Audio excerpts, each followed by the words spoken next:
السلام عليكم ورحمة الله وبركاته. بسم الله الرحمن الرحيم. الحمد لله رب العالمين. அல்லாஹ்வுடைய தூதர் முஹம்மது ரசூலுல்லாஹ் ஸல்லல்லாஹு அலைஹி வஸல்லம் அவர்களோடும் அவர்களுடைய தோழர்களோடும் அல்லாஹ் என்னையும் உங்களையும் உலக முஸ்லிம்களையும் ஒன்று சேர்ப்பானாக. ரமதான் கடமையாக்கப்பட்டதன் நோக்கம் என்ன? இந்த கேள்விக்கு எல்லாருக்கும் பதில் தெரியும்ல? தெரியாதவங்க இருக்கீங்களா? ரமதான் ஏன் கடமையாக்கப்பட்டது? எல்லா பயன்லையும் கேட்டிருப்போம். ஏன் ரமதான் கடமையாக்கப்பட்டது? எதை அடைவதற்காக? எதை? தக்குவாவை அடைவதற்காக. இந்த தக்குவா என்ற வார்த்தை அடிக்கடி எல்லா உரைகளிலும் இந்த வார்த்தையை கேட்காமல் அந்த உரை இருக்காது. குறிப்பாக ஜும்ஆவுடைய தினத்தில் இமாம் பலமுறை இந்த வார்த்தையை சொல்லியிருப்பார். நம்மிலே பலர் உறங்கிக் கொண்டிருக்கலாம் அந்த நேரத்தில். இல்லா மாஷா அல்லாஹ். எனக்கு இந்த தக்குவா என்ற வார்த்தை ஒரு ஆழமான அழுத்தமான ஒரு தாக்கத்தை எமக்கு இன்னும் ஏற்படுத்தவில்லை. அது ஒரு சாதாரண ஒரு வார்த்தையாகத்தான் இன்னும் எம்மில் பலர் பார்க்கிறார்கள். தக்குவாவை பற்றிய உரை என்றால் அது ஒரு சாதாரண உரை. தக்குவாவுடைய சிறப்புகள் பலன் என்றால் அது ஒரு சாதாரண உரையாகத்தான் எம்மிடத்திலே பார்க்கப்படுகிறது. அல்லாஹ் ரப்புல் ஆலமீன் எம்மை மன்னிப்பானாக. யார் இந்த தக்குவாவை உண்மையாக அறிகிறார்களோ, இந்த வார்த்தையுடைய பொருளையும் இது அடக்கி இருக்கக்கூடிய ஆழங்களையும் யார் தெளிவாக அறிகிறார்களோ, அவர்களுடைய ஒட்டுமொத்த வாழ்க்கையும் மாறும். இதை அடைய வேண்டும் என்ற ஒரே காரணத்திற்காக அவன் வாழ்வின் சந்தோஷம், மகிழ்ச்சி எல்லாம் இதை அடங்கியே மாறிவிடும். ஒரு கவிஞர் அழகாக சொல்லுவார், வலஸ்து அர ஸஆதத ஜமஅ மாலின், நான் மகிழ்ச்சியை செல்வத்தை சேகரிப்பதில் பார்ப்பதில்லை. உண்மையான மகிழ்ச்சி என்ன? வலகின்ன தக்கியு ஹுவ ஸஈது, யார் தக்குவாவை கொண்டிருக்கிறாரோ அவர்தான் உண்மையான மகிழ்ச்சியாளர். ஒட்டுமொத்த உலகத்தை அடைவதை விடவும் யாருக்கு தக்குவா கிடைக்கிறதோ அவர்தான் உண்மையான மகிழ்ச்சியாளர். கண்ணியத்துக்குரியவர்களே, அப்படி என்ன இந்த தக்குவாவில் இருக்கிறது? ஒரு முழு மாதமும் கடமையாக்கப்பட்டது. இன்னும் இந்த மார்க்கத்தில் இருக்கக்கூடிய பெரும்பான்மையான வணக்க வழிபாடுகள் முஃமின்களுக்கு கடமையாக்கப்பட்டதுடைய நோக்கமாக அல்லாஹ் இதை மாற்றுவதற்கு என்ன காரணம்? தக்குவா என்றால் அரபி மொழியில் பல அர்த்தங்கள் இருந்தாலும் விகாயா என்றால் பாதுகாப்பு, ஒரு அரணது என்ற வார்த்தையிலிருந்து உருவானது தக்குவா. இத்தகா யத்தகி. அல்லாஹ் ரப்புல் ஆலமீன் குர்ஆனிலே கேட்கிறான், ஃபகைஃப தத்தகூன் இன் கஃபர்தும் யௌமை யஜஅலுல் வில்தானு ஷீபா, எப்படி நீங்கள் உங்களை பாதுகாத்துக் கொள்வீர்கள்? சிறுவர்களுடைய குழந்தைகளுடைய முடியும் நரைத்துவிடக்கூடிய அதனுடைய கடுமையின் காரணமாக, அதனுடைய பாதிப்பின் காரணமாக, அதனுடைய பயங்கரத்தின் காரணமாக சிறுவர்களுடைய முடியும் நரைத்துவிடக்கூடிய அந்த நாளில் நீங்கள் மறுப்பாளர்களாக வாழ்ந்தால் எப்படி உங்களை பாதுகாப்பீர்கள் என்று அல்லாஹ் ரப்புல் ஆலமீன் பாதுகாப்பிற்கு இந்த வார்த்தையை பயன்படுத்துகிறான் குர்ஆனில்.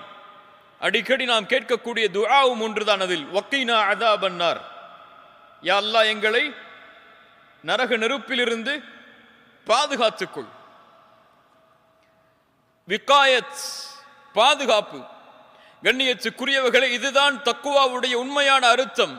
ஆனால் நாம் இறையச்சம், பயம் என்று சொல்லுகிறோமே, எப்படி? இது அதனுடைய வெளிப்பாடு. யாருடைய உள்ளத்தில் பாதுகாப்பு வேண்டும் என்ற எண்ணம் இருக்கிறதோ அவர் யாரை பயப்படுவார்? அல்லாஹுவை பயப்படுவார். இப்னு ரஜப் ரஹிமஹுல்லாஹ் ஒரு அழகான விளக்கத்தை சொன்னார்கள். தக்குவா என்றால் ஒரு அடியானுக்கும் அல்லாஹுடைய கோபத்திற்கும் அல்லாஹுடைய தண்டனைக்கும் இடையே அமையக்கூடிய அரண், பாதுகாப்பு. அது இது இருந்தால் அல்லாஹுடைய தண்டனையிலிருந்து அவர் பாதுகாக்கப்படுவார். இது இருந்தால் அல்லாஹுடைய கோபத்திலிருந்து அவர் பாதுகாக்கப்படுவார். இந்த தடுப்பு எது? அல்லாஹ்விற்கு கட்டுப்படுவது, அல்லாஹ் தடுத்த காரியங்களை விட்டு விலகி இருப்பது. இதுதான் தக்குவா. தக்குவா என்றால் சுருக்கமாக சொல்ல வேண்டுமென்றால் அல்லாஹ்விற்கு கட்டுப்படுவது, அல்லாஹ் தடுத்த காரியங்களை விட்டு விலகி இருப்பது. உமர் இப்னுல் கத்தாப் ரலியல்லாஹு அன்ஹு உபய் இப்னு கஅபை பார்த்து ஒரு முறை கேட்டார்கள், உபயே, தக்வா என்றால் என்ன? உபய் அவர்கள் சொன்னார்கள் ரலியல்லாஹு அன்ஹு உமர் அவர்களை பார்த்து, உமர் அவர்களை, நீங்கள் ஒரு முள்ளுள்ள இடத்தில் நடந்து சென்றிருக்கிறீர்களா? உமர் அவர்கள் சொன்னார்கள், ஆம். உபய் அவர்கள் கேட்டார்கள், எப்படி நடந்து செல்வீர்கள்? முள்ளுள்ள இடத்தில். எந்த இடத்தில் முள்ளில்லையோ அந்த இடத்தில் என்னுடைய ஆடைகளை உயர்த்தி பிடித்துக் கொண்டு அந்த இடத்தில் பார்த்து கால் வைத்து செல்லுவேன், முள்ளில்லாத இடத்தில். உபய் அவர்கள் சொன்னார்கள் உமரை பார்த்து, தில்க ஹிய தக்வா யா உமர், உமரே, அதுதான் தக்வா. என்ன அர்த்தம்? இந்த பூமியில் நீங்கள் வாழக்கூடிய வாழ்நாட்களில் அல்லாஹ் கொடுத்த இந்த வாழ்க்கையில் நீங்கள் ஒரு நிமிடத்தை கழித்தாலும் அதை நீங்கள் சிந்தித்து பார்க்க வேண்டும், அதில் நீங்கள் ஆராய வேண்டும், இது அல்லாஹ்வுடைய கட்டுப்பாட்டில் இருக்கிறதா அல்லது அல்லாஹ் தடுத்த காரியத்தில் இருக்கிறதா? இதை யார் முன்னோக்குகிறார்களோ அதுதான் தக்குவா. இவர்தான் தக்குவாவை உடையவர். கண்ணியத்துக்குரியவர்களே, அந்த நோக்கத்தை, அந்த அர்த்தத்தை உள்ளடக்குவதற்காகத்தான் அல்லாஹ் ரப்புல் ஆலமீன் இந்த நோன்பை எமக்கு கடமையாக்கினான். யா அய்யுஹல்லதீன ஆமனு குதிப அலைக்குமுஸ் ஸியாம் கமா குதிப அலல்லதீன மின் கப்லிக்கும் லஅல்லக்கும் தத்தகூன். ஈமான் கொண்டவர்களே, உங்கள் மீது நோன்பு கடமையாக்கப்பட்டிருக்கிறது. உங்களுக்கு மட்டுமல்ல, உங்களுக்கு முன்னால் உள்ள சமூகத்திற்கும் அல்லாஹ் கடமையாக்கியதை போல் உங்களுக்கும் அல்லாஹ் கடமையாக்கி இருக்கிறான். எல்லா சமூகத்திற்கும் கடமையாக்கப்பட்ட ஒரு கடமை. ஏன் இந்த கடமை? பசியை உணர்வதற்காகவா? இல்லை. தாகத்தை உணர்வதற்காகவா? இல்லை. ஏழைகள் எப்படி வாழ்கிறார்கள் அது போன்ற உணர்வை, அந்த உணர்வோடு நாமும் வாழ வேண்டும் என்ற நோக்கத்திற்காகவா? இதுவெல்லாம் காரணங்களாக இருக்கலாம், ஆனால் நோக்கம் அதுவல்ல. நோக்கம் லஅல்லக்கும் தத்தகூன், நீங்கள் தக்குவாவை அடைந்தவர்களாக மாறலாம். நோன்பை பிடித்தால், நோன்புடைய மாதத்தில் நோன்பை நோற்றால் தக்குவா கண்டிப்பாக கிடைக்கும் என்று அல்லாஹ் சொல்லவில்லை. லஅல்லக்கும் தத்தகூன், நீங்கள் தக்குவா உடையவர்களாக மாறலாம். ஏன்? எல்லாருக்கும் தக்குவா கிடைச்சிரும் சொன்னா ரமதான்ல, ரமதான் முடிஞ்சதற்கு பிறகு ஏன் பாவம் செய்கிறான்? யார் இந்த ரமதானை இது கடமையாக்கப்பட்ட நோக்கத்திற்காக கழிக்கிறார்களோ அவர்களுக்கு இது தக்குவாவை தரும். வெறும் சடங்கு சம்பிரதாயமாக யார் கழிக்கிறார்களோ அவர்களுக்கு பசியும் தாகத்தையும் தவிர எதுவும் மிஞ்சாது. இல்ல மாஷா அல்லாஹ், அல்லாஹ் பாதுகாத்தவர்களை தவிர. ஏன், எப்படி இது தக்குவாவை கொடுக்கிறது? முன்னால் சொன்ன அந்த விளக்கத்திற்கும், தக்குவாவிற்கு சொன்ன விளக்கத்திற்கும் இந்த நோன்பிற்கும் எப்படி சம்பந்தம்? காலையிலிருந்து சஹரிலிருந்து எதுவரை பசியாக இருக்கிறான்? தராகி வரைக்கும், எது வரைக்கும்? இஃப்தார் வரைக்கும். இஃப்தாருடைய நேரம் வரை பசியோடு வாழ்கிறான். அவனுக்கு முன்னால் என்ன உணவு வைக்கப்பட்டாலும் சாப்பிடுவானா? அவன் நப்சு சொல்லும், அல்லாஹ்விற்கு நீ மாறு செய். பசிக்கிறது, உணவு அதோ இருக்கிறது. தாகிக்கிறது, தண்ணீர் அதோ இருக்கிறது. நீ அதை சாப்பிடு என்று சொல்லும். அவன் சொல்லுவான், அல்லாஹ் தடை செய்திருக்கிறான், சாப்பிடக்கூடாது என்று. ஒரு குழந்தை கூட அதுக்கு முன்னாடி ஒரு சாக்லேட் வைக்கப்பட்ட கையை எடுத்துரும். சுப்ஹானல்லாஹ், இயற்கையாகவே அல்லாஹ் அந்த தன்மைகளை உருவாக்குகிறான். தனக்கு ஹலாலான மனைவியாக இருந்தாலும், அப்பதான் திருமணம் முடிச்சிருந்தாலும் அவனுடைய நப்சு தேடும் அதை, ஆனால் அதை தடுத்துக் கொள்ளுவான். தனக்கு ஹலால் தான், ஆனால் அல்லாஹ் இந்த நேரத்தில் அதை ஹராமாக்கி இருக்கிறான், சஹரிலிருந்து இஃப்தார் வரை. அதனால் அதை நான் நெருங்க மாட்டேன் என்று அவன் தனக்கு கட்டுப்பாடை விதிப்பான், தன் நப்சோடு போராடுவான், தன் நப்சை எதிர்த்து நிற்பான். அல்லாஹ் கூறுகிறான், இந்த தன்மையில் நீ வாழ்ந்தால் இது உனக்கு தக்குவாவை உருவாக்கும். அதான் தக்குவா. நீ இந்த ரமதானில் இப்படி பழகினால், இந்த உணர்வோடு நீ வாழ்ந்தால், உன் நப்சோடு எப்படி நீ போராடுகிறாயோ ரமதானில், அதை ரமதானில் நீ பெற்றுக்கொண்டால், இதை உணர்ந்து கொண்டால், ரமதான் முடிந்ததற்கு பிறகும் உன் நப்சோடு போராடுவாய். இதை செய்யாதே, அல்லாஹ் தடுத்திருக்கிறான், இதை செய், அல்லாஹ் ஏவி இருக்கிறான். அதற்குத்தான் ரமதான். இந்த தன்மையில் நம்மை பக்குவப்படுத்துவதற்காக, இந்த தன்மையில் நம்மை வார்த்தெடுப்பதற்காகத்தான் அல்லாஹ் ரமதானை எமக்கு கொடுத்திருக்கிறான். அதனால்தான் அல்லாஹ் ரப்புல் ஆலமீன் இதன் கூலியை மறைத்தான். அதனுடைய காரணத்தை அல்லாஹ் கூறும்போது, அஸ்ஸௌமு லீ வ அன அஜ்ஸி பிஹ், நோன்பு என்னுடையது, அதனுடைய கூலியை நான் கொடுப்பேன். அது நிர்ணயிக்கப்பட்டது கிடையாது. நான் எவ்வளவு நாடுகிறேனோ அவ்வளவு கூலியை நான் கொடுப்பேன். ஏன்? யதஉ ஷஹ்வதஹு வ அக்லஹு வ ஷுர்பஹு மின் அஜ்லி. ஏன் நான் கொடுக்கிறேன் தெரியுமா? அவன் ஆசைகளை கட்டுப்படுத்துகிறான், அவன் தாகத்தை கட்டுப்படுத்துகிறான், உணவை தடுத்துக் கொள்கிறான், விடுகிறான். ஏன்? எனக்காக. நான் சொன்னேன் என்பதற்காக அதை செய்கிறான். அதனால் இந்த நோன்பு என்னுடையது, நான் அதனுடைய கூலியை கொடுப்பேன். சுப்ஹானல்லாஹ். கண்ணியத்துக்குரியவர்களே, இந்த தக்குவா இது என்ன ஒரு வார்த்தை! அது இதற்கு பல சிறப்புகளை குர்ஆனுடைய வசனங்கள் கூறிக்கொண்டே வருகிறது. எவ்வளவோ கணக்கிட முடியாத சிறப்புகள். தக்குவாவை ஒருவன் அடைந்து விட்டால் இந்த உலக வாழ்வும் மறு உலக வாழ்வும் அவனுக்காகத்தான், வெற்றிக்காகத்தான்.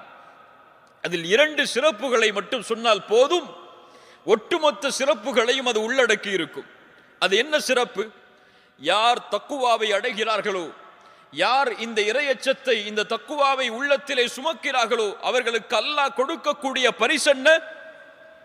ஃபஇன்னல்லாஹ யுஹிப்புல் முத்தகீன். யார் தக்குவாவை கொண்டிருக்கிறார்களோ அவர்களை அல்லாஹ் நேசிக்கிறான்.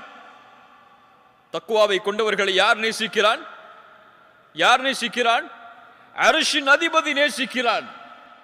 வானங்களையும் பூமிகளையும் படைப்புகளையும் யார் படைத்தானோ அந்த ரப்புல் ஆலமீன் நேசிக்கிறான் யார் தக்குவாவை கொண்டிருக்கிறார்களோ அவர்களை.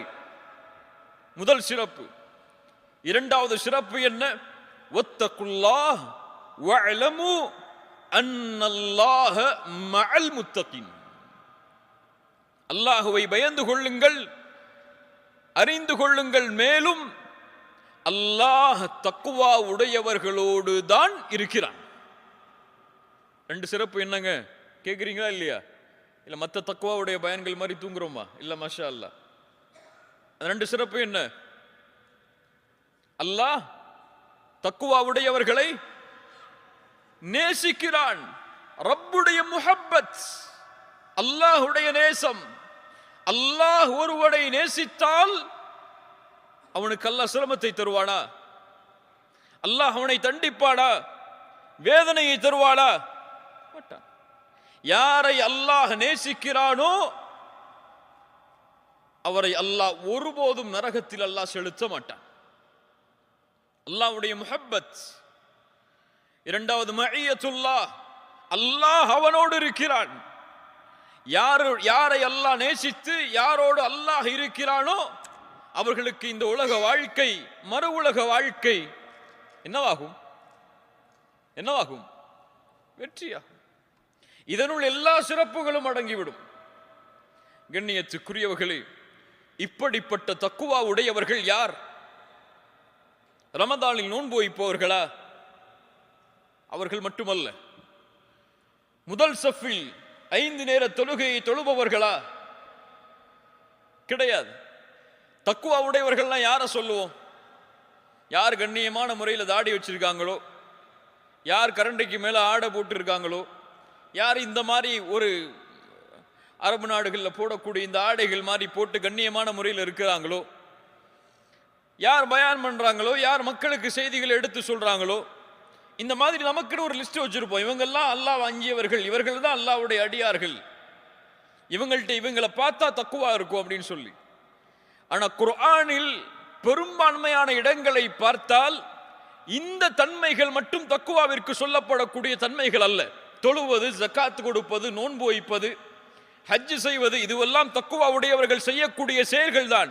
ஆனால் அல்லாஹ் இதை மட்டும் தக்குவாவிற்கு அல்லாஹ் முன்னிறுத்தவில்லை.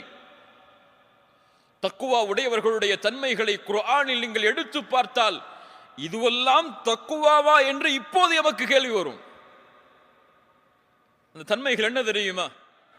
அல்லாஹ் கூறுகிறான், வஸாரிஉ இலா மக்ஃபிரத்தின் மின் ரப்பிக்கும் வஜன்னத்தின் அர்துஹ ஸமாவாத்து வல் அர்த் உஇத்தத் லில் முத்தகீன். விரைந்து வாருங்கள். வஸாரிஉ, அங்க நிக்காதீங்க, தயாராகாம இருக்காதீங்க, கிளம்பு. வஸாரிஉ, விரைந்து செல். இலா மக்ஃபிரா மிர் ரப்பிக்கும், இலா மக்ஃபிரத்தின் மிர் ரப்பிக்கும், அல்லாஹ்விடத்தில் இருக்கக்கூடிய மக்ஃபிரத்தை, பாவ மன்னிப்பை அடைவதற்காக விரைந்து வா. வஜன்ன, அதற்கு பிறகு சொர்க்கம், அதை அடைவதற்காகவும் விரைந்து வா. ஏன் அல்லாஹ் பாவ மன்னிப்பை முற்படுத்தி சொர்க்கத்தை இரண்டாவது தரமாக கொண்டு வருகிறான்? போன உரையில கூட சொல்லியிருப்பாத, நல்லா கவனிச்சவங்களுக்கு தெரியும். ஏன் அல்லாஹ் பாவ மன்னிப்பை முன்னிறுத்தி சொர்க்கத்தை இரண்டாவது தரமாக கொண்டு வருகிறான்? பாவங்கள் மன்னிக்கப்படாமல் யாரும் சொர்க்கம் நுழைய முடியாது. எல்லா பாவங்களும் அல்லாஹ்வுடைய அருளால் மன்னிக்கப்பட்டால் தான் சொர்க்கம். ஒன்று அல்லாஹ் நாடினால் அவனுடைய அருளால் மன்னிப்பான், அல்லது அந்த பாவங்கள் அளவு நரகத்திலே தண்டித்து அதற்கு பிறகு அல்லாஹ் சொர்க்கத்திற்கு அனுப்புவான். அது அல்லாஹ்வுடைய கையில் இருப்பது, அல்லாஹ் தேர்ந்தெடுப்பது யாரை எப்படி அனுப்ப வேண்டும் என்று. அதனால்தான் அல்லாஹ் மன்னிப்பை முதலாவது கொண்டு வருகிறான். முதலில் மன்னிப்பை நோக்கி வா. நான் உன்னை மன்னிக்க வேண்டும், அந்த இடத்தை நீ அடைய வேண்டும் என்றால் வஜன்னத்தின் அர்துஹ ஸமாவாத்து வல் அர்த், அதனுடைய விசாலம் வானம் பூமிகளை போன்றது. உஇத்தத் லில் முத்தகீன், அந்த சொர்க்கம் யாருக்கு தயாரிக்கப்பட்டிருக்கிறது? யார் தக்குவாவை உடையவர்களாக வாழ்கிறார்களோ அவர்களுக்கு தயாரிக்கப்பட்டிருக்கிறது. ஏன் தக்குவாவை உடையவர்களுக்கு இந்த பூமி கிடையாதா? இந்த பூமியில் அவர்களால் வாழ முடியாதா? சொர்க்கத்தில் வாழ்வதை போல் முடியாது. இப்னு அத்தா ரஹிமஹுல்லா இந்த வசனத்திற்கு விளக்கம் சொல்லும் பொழுது கூறுகிறார்கள், அல்லாஹ் ஏன் சொர்க்கத்தை முத்தகின்களுக்காக தயாரித்து இந்த பூமியுடைய உலக வாழ்வுடைய அலங்காரம் காஃபிர்களுக்காக மாற்றப்பட்டிருக்கிறது என்றால், இந்த பூமி அல்லாஹ் ரப்புல் ஆலமீன் முத்தகின்களுக்கு கூலி கொடுப்பதற்கு விசாலமானது கிடையாது. இந்த பூமியில் எதை கொடுத்தாலும் அதற்கு ஒரு முடிவு உண்டு. மேலையா, இந்த பூமியில் எதை கொடுத்தாலும் அதற்கு ஓர் முடிவுண்டு, எல்லை உண்டு, எதுவும் நிரந்தரம் கிடையாது. ஆனால் சொர்க்கம் எது கொடுத்தாலும் அங்கே நிரந்தரம். அல்லாஹ் அதை முத்தகின்களுக்கு கூலி கொடுக்கக்கூடிய இடமாக அதனால் தான் ஆக்கி இருக்கிறான். இந்த பூமி அதற்கு தகுதியானது கிடையாது, முத்தகின்களுக்கு கூலியை கொடுப்பதற்கு. சுப்ஹானல்லாஹ். கண்ணியத்துக்குரியவர்களே, அந்த முத்தகின்கள் யார்? நம்ம கொண்டிருக்கக்கூடிய கற்பனைகளை விட்டெல்லாம் அல்லாஹ் கொஞ்சம் நம்மளை அகற்றி கொண்டு போறான். யார் அவர்கள்? அல்லதீன யுன்ஃபிகூன ஃபிஸ் ஸர்ராஇ வத்தர்ரா. முதல் தன்மை நல்ல மனசுல வச்சுக்கணும், கேள்வி கேட்ப அடிக்கடி. அல்லதீன யுன்ஃபிகூன ஃபிஸ் ஸர்ராஇ வத்தர்ரா, கஷ்டமான காலத்திலும் சிரமம் இல்லாத காலத்திலும் அல்லாஹ்வுடைய பாதையில் செலவு செய்வார்கள். இந்த காலங்களில் எல்லாம் கஷ்டமா இருக்கக்கூடிய நேரத்திலையும் சிரமமே இல்லாம சந்தோஷமா வாழக்கூடிய நேரத்திலையும் அல்லாஹ்வுடைய பாதையில் செலவு செய்வான். ஒரு டொனேஷன் வாங்கணும்னா யார்கிட்ட போய் கேட்போம்? நம்ம யார்கிட்ட போய் கேட்போம்? யார் நல்ல வசதியா இருக்கிறாங்களோ, டாக்டர், இன்ஜினியர், இப்படி ஒரு பட்டியல் வச்சிருப்போம். அவங்களுக்கெல்லாம் ஃபோன் பண்ணி டொனேஷன் கொடுங்கன்னு கேட்போம், இப்படியா இல்லையா? ஒரு பள்ளிவாசலில் ஊழியம் செய்கிறார், பள்ளிவாசலை சுத்தப்படுத்தக்கூடிய பணியை செய்கிறார், அவர்கிட்ட போய் டொனேஷன் கேட்போமா? கேட்போமா? கேட்போமா? கேட்க மாட்டோம். அவருக்கே கொடுக்கக்கூடிய நிலைமையில் இருப்பார் நினைப்போம் நம்ம. ஆனால் அல்லாஹ் ரப்புல் ஆலமீன் நீங்கள் எதிர்பார்க்கவில்லை என்றால் என்ன, அல்லாஹ் எதிர்பார்க்கிறான் அவரும் கொடுக்க வேண்டும் என்று. அதான் இந்த தீன், அவரும் கொடுக்கணும். அல்லதீன யுன்ஃபிகூன ஃபிஸ் ஸர்ராஇ வத்தர்ரா, சிரமமான நேரத்திலும் இன்பமான நேரத்திலும் அல்லாஹ்வுடைய பாதையில் செலவு செய்வான். எப்படி செலவு செய்வான்? ரசூலுல்லாஹி ஸல்லல்லாஹு அலைஹி வஸல்லம் சொன்னார்கள், நாளை மறுமையில் அல்லாஹ் 7 கூட்டத்தார்களுக்கு அர்ஷின் நிழலை தருவான். அதில் ஒருவர் வலதுகரம் தர்மம் செய்யும், இடதுகரம் கூட அதை அறியாது. யார் இவர்கள்? எங்கே இருப்பார்கள் இவர்கள் மறுமையில்? எங்கே இருப்பார்கள்? அரிசின் நிழலில். அரிசின் நிழலில் எத்தனை பேர் இருப்பாங்க? 7 கூட்டத்தார்கள் யாருன்னு தெரியுமா நமக்கு? எத்தனை பேருக்கு தெரியும் இங்க வந்திருக்கவங்கள? அரிசி நிழலில் இருக்கக்கூடிய 7 கூட்டத்தார்கள் எனக்கு தெரியும். தெரியுமா இருக்காது? கை உயர்த்துங்க பார்ப்போம். அந்த 7 கூட்டத்தார்கள் யார்? யாரெல்லாம் எங்களை அரிசி நிழல்ல ஒன்று கூடுங்க, ஒன்று கூட்டியா அல்லான்னு சொன்னா எல்லாரும் ஆமின்னு சொல்லுவோம். ஆனா யாருன்னு தெரியாது அவங்க.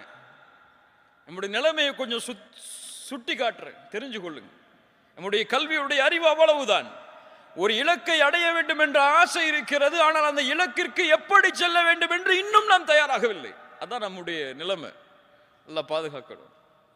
ரசூலுல்லாஹி ஸல்லல்லாஹு அலைஹி வஸல்லம் சொன்னார்கள், கண்ணியத்துக்குரியவர்களே, நபித்தோழர்களுடைய வாழ்க்கையில் ஏராளமான உதாரணம் இருக்கிறது இந்த வசனத்திற்கு ஏற்றவாறு. அவர்கள் செலவு செய்வார்கள், எந்த நிலையில் அவர்கள் இருந்தாலும் சரி.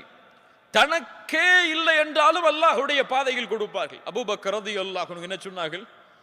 எதை வீட்டில் விட்டு வந்தீர்கள் என்று கேட்ட பொழுது, அல்லாஹ்வையும் ரசூலையும் வைத்திருக்கிறேன், அவ்வளவுதான். எதுவும் இல்லை, அல்லாஹ்வுடைய ரசூலை இதோ உங்களுக்கு முன்னாடி. ஒரு தோழர் வருகிறார், அல்லாஹ்வுடைய ரசூல் ஸல்லல்லாஹு அலைஹி வஸல்லம் இடத்தில், யா ரசூலல்லாஹ், எனக்கு உணவு தேவை, இந்த இரவு பசி. ரசூலுல்லாஹி ஸல்லல்லாஹு அலைஹி வஸல்லம் மனைவிமார்கள்ட்ட கேட்கிறாங்க, ஏதாவது உணவு இருக்கான்னு சொல்லி. இல்ல. யார் இந்த விருந்தாளையை கண்ணியப்படுத்துவது? ஒரு அன்சாரி தோழர் எழுந்திருக்கிறார். எழுந்திருந்து தன்னுடைய வீட்டுக்கு அழைத்து செல்கிறார், வாருங்கள் என்று. மனைவிட்ட போறாங்க, கதவு தட்டி உள்ள சொன்னார்கள், மனைவியே, அக்ரிமி தைஃப ரசூலில்லாஹ், அல்லாஹ்வுடைய ரசூலுடைய விருந்தாளியை கண்ணியப்படுத்துங்கள். என்ன உணவு இருக்கு? வீட்டில் மனைவி சொன்னாங்க, குழந்தைகளுக்கு உள்ள உணவை தவிர எதுவுமே இல்லை நம்மள்கிட்ட. குழந்தைகளுக்கு இரவுக்கு உணவு இருக்கு, அவ்வளவுதான், நமக்கே உணவு இல்லை. இப்ப திருப்பி அனுப்பிச்சிட்டாங்களா?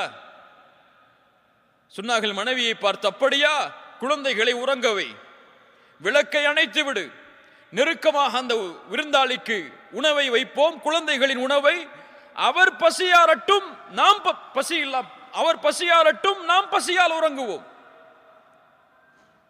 அப்படியே குழந்தைகள் உறங்க வைக்கப்படுகிறார்கள், விளக்கு அணைக்கப்படுகிறது, அவர் சாப்பிடுகிறார். இவர்கள் சாப்பிட்டு விட்டார்கள் என்று அவர் நினைத்து எழுந்து செல்கிறார். ரசூலுல்லாஹி ஸல்லல்லாஹு அலைஹி வஸல்லம் மறுநாள் காலையில் அவரை அழைத்து சொன்னார்கள், உமக்காக அல்லாஹ் குர்ஆனில் ஒரு வசனத்தை இறக்கி இருக்கிறான். ஒரு ஏழை நபித்தோழருடைய வீட்டில் இரவில் நடந்த செய்தியை அறிந்தவன் யார்? இந்த நபித்தோழருடைய இந்த நிகழ்வை உணர்த்துவதற்காக மறுமை அழியும் வரை இருக்கக்கூடிய குர்ஆனில், உலகம் அழியும் வரை இருக்கக்கூடிய குர்ஆனில் அல்லாஹ் ஒரு வசனத்தை இறக்குகிறான். வயுஸிரூன அலா அன்ஃபுஸிஹிம் வலவ் கான பிஹிம் ஹஸாஸா. தங்களுக்கு தேவை இருந்த பொழுதும் அல்லாஹ்வுடைய பாதையில் செலவு செய்தவர்கள். என்ன அர்த்தம் இந்த வசனத்திற்கு? தங்களுடைய தேவையை பின்னால் வைத்து பிறரின் தேவையை முற்படுத்தியவர்கள். நம்ம எப்படி? எங்களுக்கே வழி இல்லை, உங்களுக்கு கொடுக்கணுமான்னு கேட்போம். நபித்தோழர்கள் யார்? எங்களுக்கு எதுவும் இல்லை என்றாலும் நீ மகிழ்ச்சியாக செல். சுப்ஹானல்லாஹ். அன்சாரிகள் முஹாஜிர்களை வரவேற்ற விதம், என்னுடைய சொத்தில் பாதி உமக்கு, நீ யார் தெரியாது, எந்த ஊரில் பிறந்தாய் தெரியாது, ரசூலுல்லாஹ் சொன்னார்கள் வைத்துக்கொள். நீங்க சொந்த தம்பிக்கே சொத்துல சண்டை போடுறதுக்கு, சொத்து கொடுக்கறதுக்கு கோர்ட்ல நின்று இருக்கோம். நம்ம சமூகத்துடைய நிலைமையை சொல்றேன். அல்லாஹ் பாதுகாக்கணும். இல்ல மாஷா அல்லாஹ். நமக்கு பிறகுதான் மற்றவர்களுக்கு. ஒரு ஏழை வீட்டின் வாசலில் சாப்பாட்டை கேட்டு வந்தால் ஃப்ரிட்ஜில் என்ன ஓரத்தில் இருக்கோ எடுத்து கொடுப்போம். நமக்கு அப்போ சுட வச்ச சாப்பாடு. இதுவல்ல முஃமின்களின் தன்மை. நீ எது உனக்கு சிறந்ததோ அதை கொடு, எது வீட்டில் ஃப்ரிட்ஜில் இருக்கோ அதை நீ சாப்பிடு. லன் தனாலுல் பிர்ர ஹத்தா துன்ஃபிகு மிம்மா துஹிப்பூன். நீங்கள் விரும்பியதை அல்லாஹ்வுடைய பாதையில் செலவு செய்யாத வரை நன்மையை அடைய முடியாது. ஒரு ஏழை ட்ரெஸ் இல்லாம இருக்காரா? நேத்து என்ன புது ட்ரெஸ் எடுத்தியோ அதை கொடுத்து பழைய ட்ரெஸ்ஸை போட்டு பண்ணி நீங்க போகணும். தான் தீன் சொல்லக்கூடிய வழிமுறை. அல்லாஹு அக்பர். அல்லாஹ் ரப்புல் ஆலமீன் அந்த நபித்தோழருக்காக அந்த குர்ஆனுடைய வசனத்தை இறக்கினான். அல்லாஹ் குர்ஆனிலே கூறுகிறான், மன் தல்லதி யுக்ரிதுல்லாஹ கர்தன் ஹஸனா, யார் அல்லாஹ்விற்கு அழகிய கடன் கொடுப்பது. அல்லாஹ்வுக்கு என்ன கடன் இருக்கு? அல்லாஹ் எதை சொல்றான்? எனக்கு கடன் என்றால் என் அடியார்களுக்கு யார் செலவு செய்வது? அபூ தஹ்தா ரலியல்லாஹு அன்ஹு அவர்கள் வருகிறார்கள், யா ரசூலல்லாஹ், அல்லாஹ் எங்களிடமிருந்து கடனை எதிர்பார்க்கிறானா? அல்லாஹ்வுடைய தூதர் சொன்னார்கள், ஆம். அப்படியே அல்லாஹ்வுடைய தூதரே, இதோ எனக்கு ஒரு தோட்டம் இருக்கிறது, அந்த தோட்டம் 600 பேரித்த மரங்களை உள்ளடக்கி இருக்கிறது, அதை அல்லாஹ்வுடைய பாதையில் கடனாக கொடுக்கிறேன். அங்க இல்ல சிறப்பு, அதைவிட சிறப்பு என்ன தெரியுமா? அந்த 600 பேரித்த மரங்கள் இருக்கக்கூடிய அந்த தோட்டத்தில் தான் அபூ தஹ்தாவுடைய வீடு இருக்கு. 600 பேரித்த மரங்கள் உள்ள அந்த தோட்டம் அல்லாஹ்வுடைய பாதையில் கொடுக்கப்பட்டால் எதுவும் கொடுக்கப்பட்டது, வீடும்.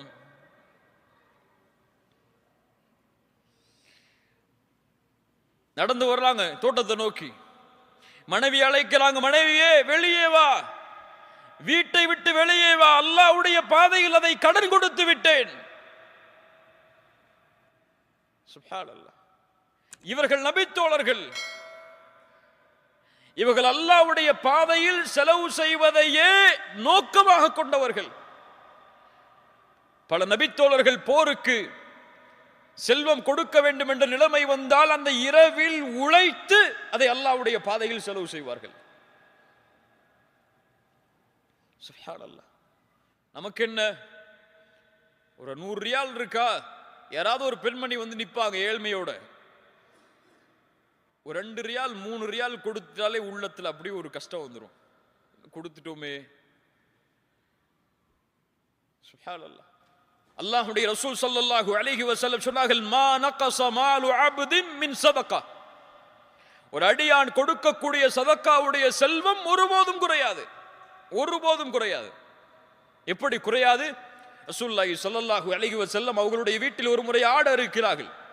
இரவுடைய நேரத்தில் ரசூலுல்லாஹ் ஆயிஷா ரலியல்லாஹு அன்ஹா அவரிடத்தில் வந்து கேட்கிறார்கள், ஆயிஷா, அந்த ஆட்டில் எது மிஞ்சியது? ஒரு பகுதியை குறிப்பிட்டு சொன்னார்கள், இந்த பகுதி தான் அல்லாஹ்வுடைய தூதரே நமக்காக மிஞ்சி இருக்கிறது. ரசூலுல்லாஹி ஸல்லல்லாஹு அலைஹி வஸல்லம் சொன்னார்கள், ஆயிஷா, இது அல்ல எமக்கு மிஞ்சியது, எதை நாம் கொடுத்தோமோ அதுதான் மிஞ்சியது,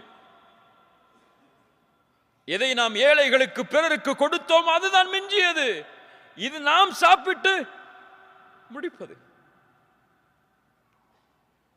அல்லாஹு அக்பர்.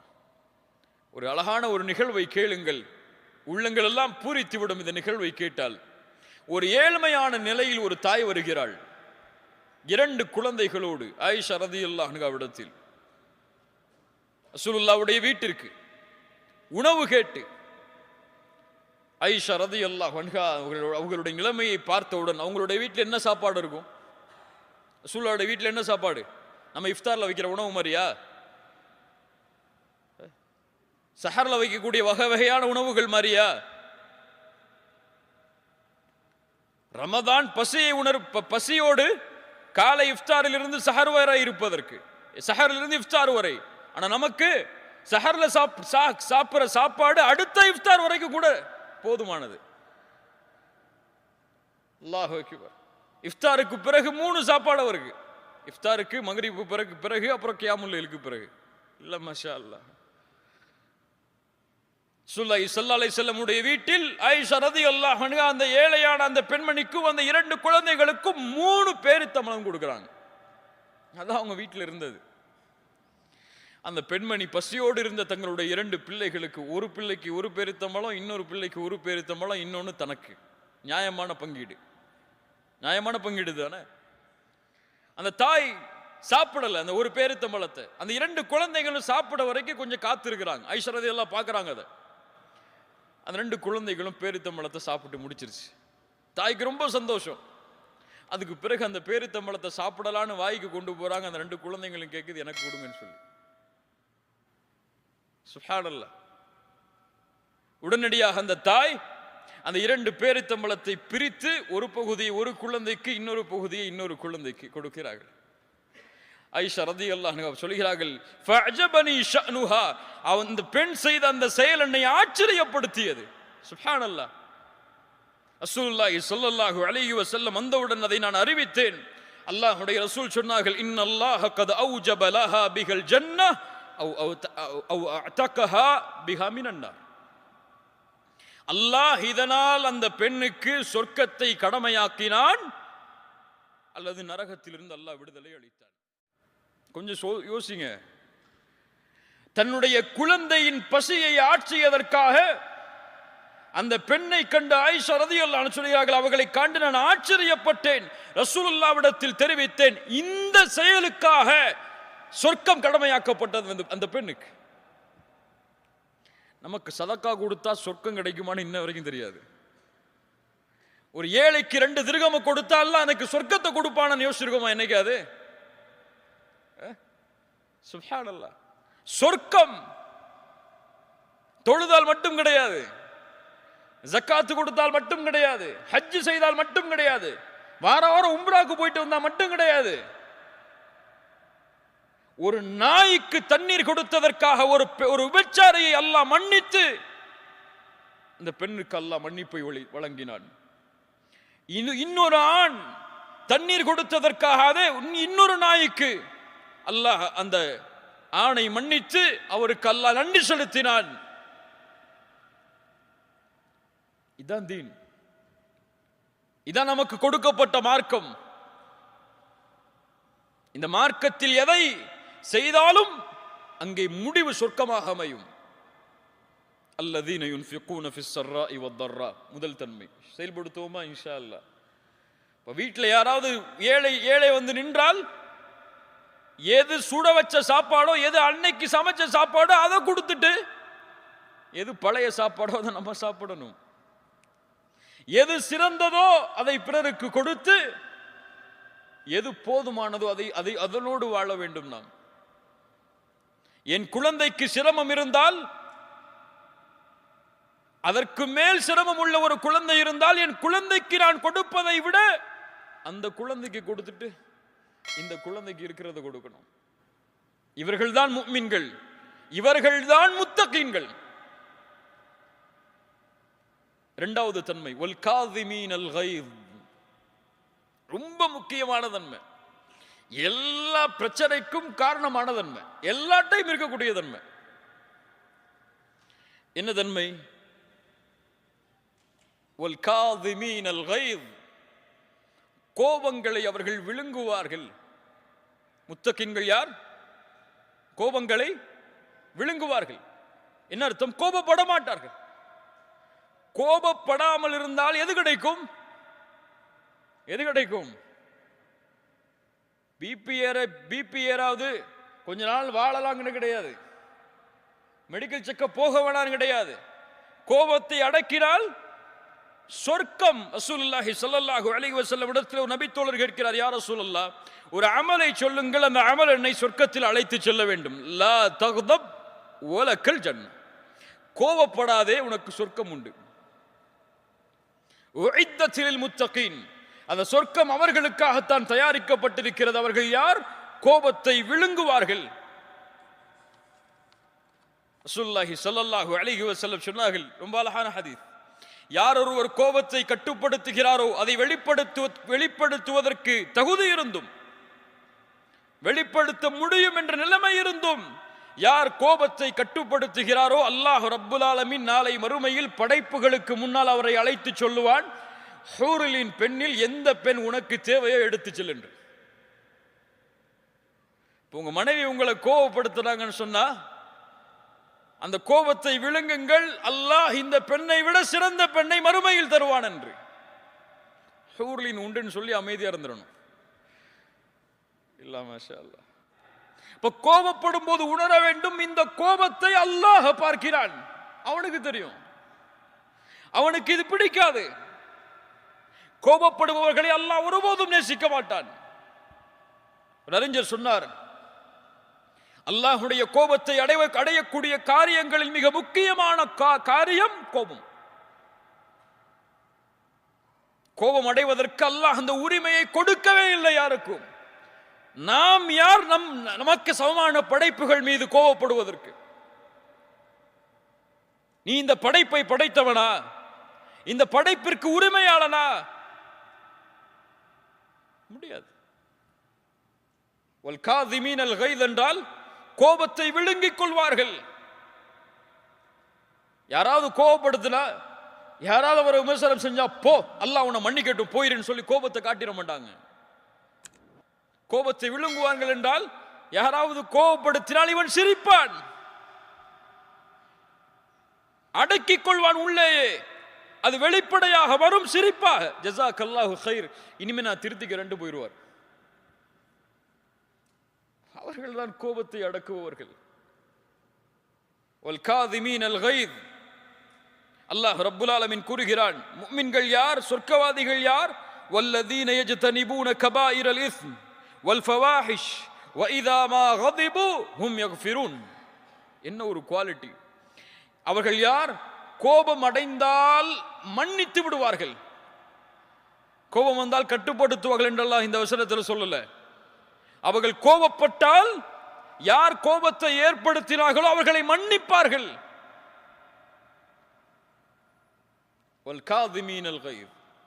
கோபப்படும் பொழுது என்ன சொல்லணும்? கோபப்படாதே, வலக்கல் ஜன்னா, உனக்கு சொர்க்கம் உண்டு.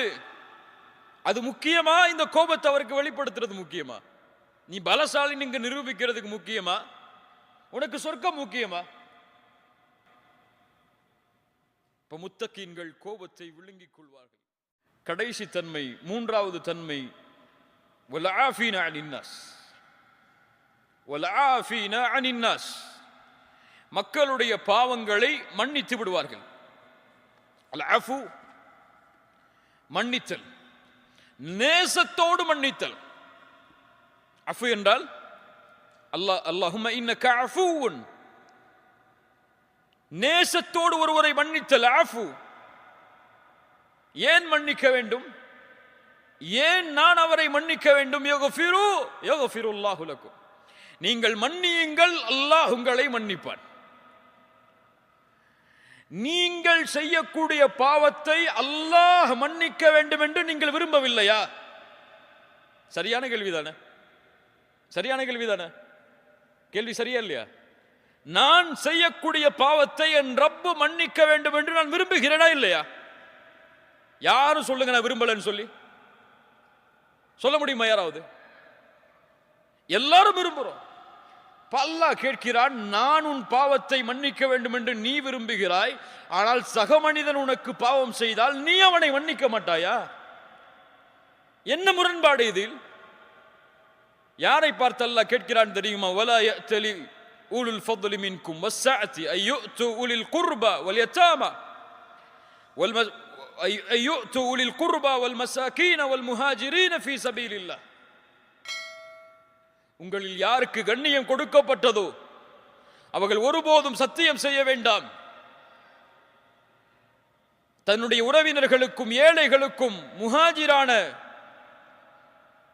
நபித்தோழர்களுக்கும் கொடுத்து வந்த உதவியை இனிமேல் செய்ய மாட்டேன் என்று. ஃபல்யஃபு வல்யஸ்ஃபஹு அலா துஹிப்பூன யக்ஃபிரல்லாஹு லக்கும். அதை மன்னிக்கட்டும், அவர்கள் விட்டுக் கொடுக்கட்டும். அல்லாஹ் உங்களை மன்னிப்பதை நீங்கள் விரும்பவில்லையா? யாரை பார்த்து கேட்கிறது இந்த வசனம்?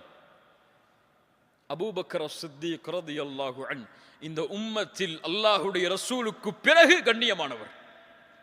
இந்த உம்மத்தில் நபிமார்களுக்கு பிறகு கண்ணியமானவர். என்ன செய்தார்?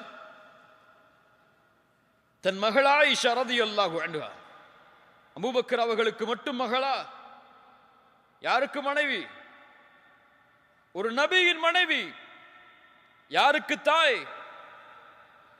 யாருக்கு தாய்? முஃமின்களுக்கு தாய், எம்முடைய தாய். அவர்கள் மீது ஒரு பழிச்சொல் போடப்படுகிறது. சாதாரண பழிச்சொல் அல்ல, கேவலத்தின் எல்லையில் உள்ள வார்த்தை அவர்கள் மீது போடப்படுகிறது. ஒரு தாயின் மீது பழிச்சொல் என்றால் ஒட்டுமொத்த சமூகத்தின் மீதும் போடப்பட்ட பழிச்சொல் அது. ஒரு நபியின் மனைவியின் மீது. அல்லாஹு அக்பர். அந்த பழிச்சொல்லில் ஈடுபட்டவரில் ஒருவர் அபூபக்கர் சித்திக் ரலியல்லாஹு அன்ஹு அவர்கள் உதவி செய்து கொண்டிருந்த, அவருடைய வாழ்வாதாரத்திற்காக செல்வத்தை கொடுத்து கொண்டிருந்த மிஸ்தஹ் ரலியல்லாஹு அன்ஹு. இந்த நபி தோழரும் அறியாமையில் இந்த பழிச்சொல் சொல்லக்கூடிய செயலில் ஈடுபடுகிறார்.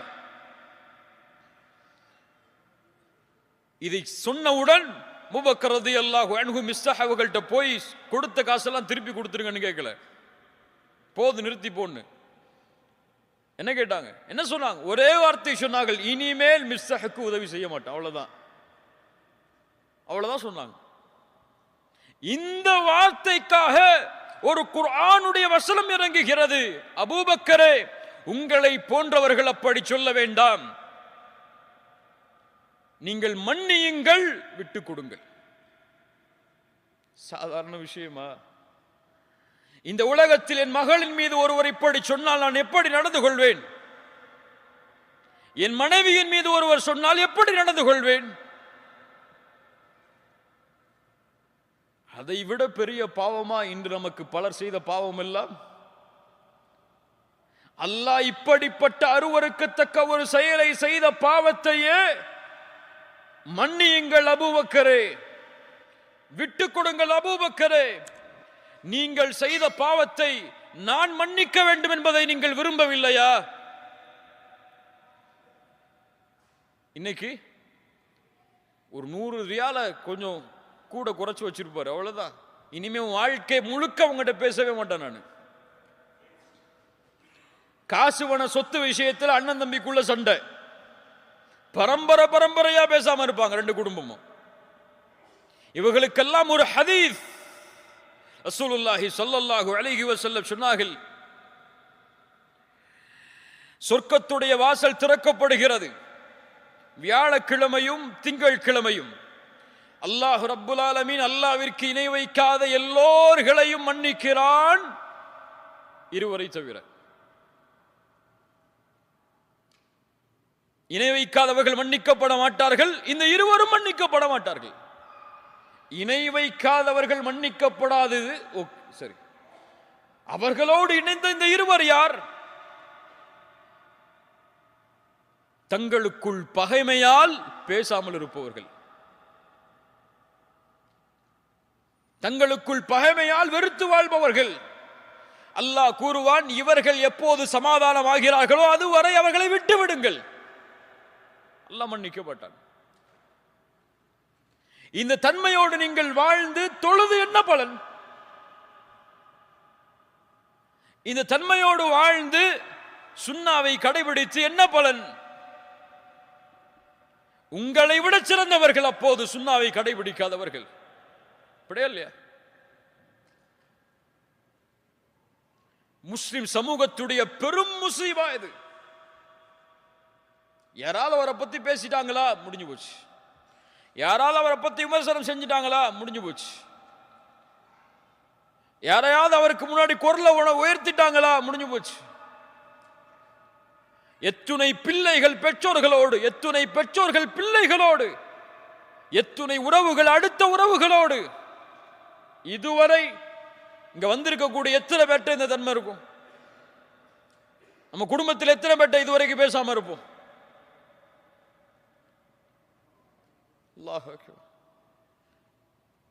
அல்லாஹ் மன்னிக்க வேண்டும் என்று நீங்கள் விரும்பினால் நீங்கள் மன்னித்தே ஆக வேண்டும். இல்லை, முரண்பாடு அது. நான் பாவம் செய்தால் என் ரப்பு மன்னிக்க வேண்டும், ஆனால் உன் அடியார்கள் உங்களோடு இருப்பவர்கள் பாவம் செய்தால் நீங்கள் மன்னிக்க மாட்டீர்களா? நேசத்தோடு மன்னியுங்கள் அவர்களை. ஏன் நான் மன்னிக்கிறேன் அவளை, இவரை மன்னித்தால் அல்லாஹ் என்னை மன்னிப்பான். சுப்ஹானல்லாஹ். தனக்கு எதிராக 10 ஆண்டுகள் போரின் மூலமாக தன்னுடைய உறவுகளும் தன்னுடைய தோழர்களும் போரில் இறப்பதற்கு காரணமாக இருந்த அத்துணை குறைஷிகளையும் ரசூலுல்லாஹ் சொன்னார்கள், லா தஸ்ரீப அலைக்குமுல் யௌம் அன்துமுத் துலகா, உங்கள் மீது எந்த பழியும் தீர்க்கப்படாத இந்த நாள் உங்களை நான் மன்னிக்கிறேன், உங்களை நான் விடுதலை செய்கிறேன். தனது சாட்சா ஹம்ஸா ரலியல்லாஹு அன்ஹு அவர்களுடைய ஈரலை கடித்து துப்பிய பெண்ணை ரசூலுல்லாஹ் மன்னித்தார்கள். இதை விட கொடிய குற்றமா நமக்கு பிறர் செய்த பாவம் எல்லாம்? யக்ஃபிரு ஃபல்யஃபு, மன்னியுங்கள், அல்லாஹ் எம்மை மன்னிப்பான். வல் ஆஃபீன அனின் நாஸ் வல்லாஹு யுஹிப்புல் முஹ்சினீன். இந்த இஹ்சானை சுமக்கக்கூடிய முஹ்சின்களை அல்லாஹ் நேசிக்கிறான். இந்த மூணு தன்மையும் யாரு? முதல்ல யார் அவங்க? முத்தகீன்கள். இரண்டாவது அவர்கள் முஹ்சின்கள். முஹ்சின்கள் அவர்கள். சுப்ஹானல்லாஹ். கண்ணியத்துக்குரியவர்களே, அல்லாஹ்வுடைய பாதையில் செலவு செய்தால் சொர்க்கம், கோபத்தை கட்டுப்படுத்தினால் சொர்க்கம், பிறரை மன்னித்தால் சொர்க்கம். இதுல இன்னும் நம்ம சொர்க்கத்தை தேடல.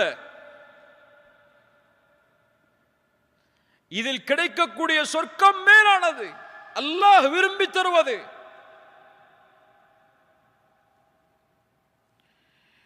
முஹ்சின்கள் யார்? அவர்களுக்கு என்ன அல்லாஹ் கொடுப்பான்? லில்லதீன அஹ்ஸனு லில்லதீன அஹ்ஸனுல் ஹுஸ்னா வ ஜியாதா. யார் இஹ்சானை சுமக்கிறார்களோ அவர்களுக்கு ஹுஸ்னாவும் அதை விட அதிகரிப்பும் கிடைக்கும். ஹுஸ்னா என்றால் என்ன? சொர்க்கம். அது இஹ்சானை சுமப்பவர்களுக்கு முதலில் கிடைக்கக்கூடிய கூலி சொர்க்கம். இரண்டாவது ஜியாதா. ஜியாதா என்றால் அல்லாஹுவை பார்ப்பது, அல்லாஹுவை பார்ப்பது. வல்லாஹு யுஹிப்புல் முஹ்சினீன். இந்த மூன்று தன்மைகளையும் சுமக்கக்கூடிய அந்த முஹ்சின்களை அல்லாஹ் நேசிக்கிறான். நீங்கள் கோபத்தை கட்டுப்படுத்தினால் உங்களுடைய கூலி இன்ஷா அல்லாஹ் நாளை மறுமையில் அல்லாஹுவை பார்ப்பீர்கள். நீங்கள் கோபத்தை கட்டுப்படுத்தினால் உங்களுடைய கூலி இன்ஷா அல்லாஹ் நாளை மறுமையில் அல்லாஹுவை பார்ப்பீர்கள். அது வேணாமா? இப்ப கோபப்படுங்க. நீங்கள் பிறரை மன்னித்தால் நாளை மறுமையில் அல்லாஹுவை நீங்கள் சந்திக்கலாம். இந்த எண்ணம் உங்களிடத்தில் இருந்தால் நீங்கள் அல்லாஹுவை சந்திப்பதை விரும்புவது என்ன? அல்லாஹ் உங்களை சந்திப்பதை விரும்புகிறான். மன் அஹப்ப லிகா அல்லாஹ் அஹப்ப அல்லாஹு லிகாஅஹு. ஒருவர் அல்லாஹுவை சந்திக்க விரும்பினால் அவரை சந்திக்க வேண்டும் என்றும் அல்லாஹ் விரும்புகிறான்.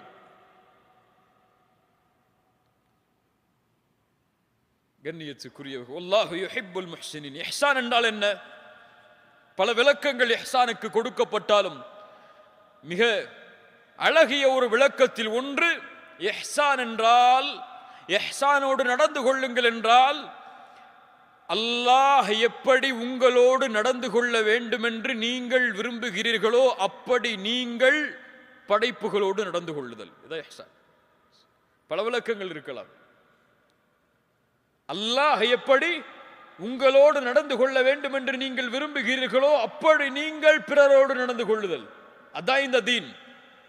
ஒட்டுமொத்த தீனும் இதைத்தான் சொல்லுகிறது. நீ படைப்புகளோடு இருக்கக்கூடிய உறவை சீர்படுத்தாமல் ஒருபோதும் அல்லாஹ்வுடைய உறவை சீர்படுத்த முடியாது. ஹதீஸை கவனியுங்கள். யார் தன் சகோதரனின் தேவையில் பங்கு கொள்கிறானோ அல்லாஹ் அவனுடைய தேவையில் பங்கு கொள்வான். யார் ஒரு சகோதர முஸ்லிமின் சிரமத்தை நீக்குகிறானோ அல்லாஹ் அவனுடைய சிரமத்தை நீக்குவான். யார் பூமியில் உள்ளவர்களுக்கு இரக்கம் காட்டுகிறார்களோ வானத்தில் உள்ள அல்லாஹ் அவர்கள் மீது இரக்கம் காட்டுவான். யார் செலவு செய்கிறார்களோ அவர்களுக்கு அல்லாஹ் செலவு செய்வான். யார் பிற முஸ்லிமின் குறையை மறைக்கிறானோ அல்லாஹ் அவருடைய குறையை மறைப்பான். யார் பிறரை மன்னிக்கிறாரோ அவரை அல்லாஹ் மன்னிப்பான். ஹதீஸ்ல என்ன சொல்லுது? நீ செய், அல்லாஹ் செய்வான். தானே? நீங்கள் செய்யுங்கள், அல்லாஹ் செய்வான். அதே இஹ்சான். அல்லாஹ் உங்களோடு இப்படி நடந்து கொள்ள வேண்டும் என்று நீங்கள் விரும்பினால் அல்லாஹ் உங்களை மன்னிக்க வேண்டும், அல்லாஹ் உங்களுடைய சிரமத்தை நீக்க வேண்டும், அல்லாஹ் உங்களுடைய கஷ்டத்தை நீக்க வேண்டும், அல்லாஹ் உங்களுடைய குறையை மன்னிக்க வேண்டும் என்று நீங்கள் விரும்பினால் நீங்க செய்யுங்க. அதை உங்களோடு இருக்கக்கூடிய சக மனிதர்களுக்கு செய்யுங்க, மனைவிக்கு செய், குழந்தைகளுக்கு செய்யுங்கள், பெற்றோர்களுக்கு செய்யுங்கள், பிள்ளைகளுக்கு செய்யுங்கள், உங்களோடு வாழக்கூடிய சமூகத்திற்கு செய்யுங்கள். பலனுள்ளவனாக இந்த சமூகத்திற்கு நீங்கள் வாழ்ந்தால் அல்லாஹ் உங்களை நேசிப்பான். இதான் ஈமான், இதான் இஸ்லாம். இது சொல்லப்படலை இன்னும், இது தக்குவான்னு சொல்லப்படலை இன்னும். நமக்கு தொழுகை, ஜக்காத், தக்பீர் கட்டுறது எங்க கட்டணும், விரல் அசைக்கணும், அசைக்கணுமா அசைக்க கூடாதா, தராவி எத்தனை ரக்காத், இதுதான் இன்னைக்கு இஸ்லாமா நமக்கு தெரியுது. இதுவெல்லாம் இஸ்லாமா தெரியல இன்னும். இதுதான் பிற மக்களுக்கு இஸ்லாமாகவும் எடுத்து சொல்லப்படுகிறது. இது இன்னும் இஸ்லாமா எடுத்து சொல்லப்படல. கண்ணியத்துக்குரியவர்களே, அல்லாஹ் ரப்புல் ஆலமீன் இது போன்ற தன்மைகளை நம்முடைய வாழ்வில் செயல்படுத்துவதற்கு அல்லாஹ் அருள் செய்வானாக. பிறருடைய சிரமத்தை நீக்கினால் அல்லாஹ் எம்முடைய சிரமத்தை நீக்குவான். எம்முடைய கோபத்தை கட்டுப்படுத்தினால் அல்லாஹ் எம் மீது இரக்கம் காட்டுவான். பிறரை நாம் மன்னித்தால் அல்லாஹ் எம்மை மன்னிப்பான். அல்லாஹ்விற்காக பாவத்தை துறந்து அல்லாஹ் என்னை பார்த்து கொண்டிருக்கிறான் சதா நேரமும் என்ற எண்ணத்தை கொண்டிருந்தால் அல்லாஹ் இந்த பூமியிலும் மறுமையிலும் சிறந்த வாழ்வை எமக்கு ஏற்படுத்துவான். அவர்களுடைய வாழ்வுதான் தக்குவாவை சுமப்பவர்கள் வாழக்கூடிய வாழ்வு, அல்லாஹ் நேசித்த வாழ்வும் அதுதான்.